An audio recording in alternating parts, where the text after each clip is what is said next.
Et avec ceci, les amis, on arrive au 7e et dernier mensonge de l'évangile de la prospérité, et c'est de loin le plus grave.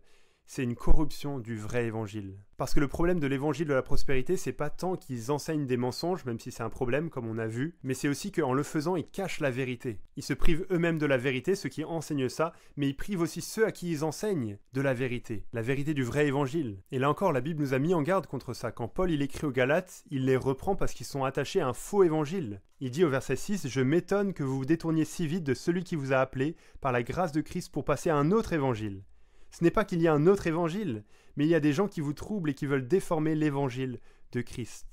Il y avait à l'époque des gens qui enseignaient un faux évangile, qui déformaient l'évangile de Christ. Et c'est la même chose avec l'évangile de la prospérité aujourd'hui, c'est pas un vrai évangile, c'est un faux évangile. Et c'est pour ça que c'est si important, que c'est si grave, parce qu'un faux évangile ne sauve pas. Il y a un seul moyen d'être sauvé, d'être en bonne relation avec Dieu, c'est au travers du pardon des péchés que l'on a en Christ, en la personne de Jésus, mort sur la croix pour nos péchés, ressuscité pour que l'on soit déclaré juste devant Dieu. Et si on n'enseigne pas ça au cœur de notre message chrétien, alors c'est pas le message chrétien qu'on enseigne, c'est pas le message biblique. Et c'est grave parce qu'il est question de l'éternité. L'être humain est coupable devant Dieu et fait face à un jugement qui est éternel. Le seul moyen d'échapper à ce jugement, c'est le vrai évangile.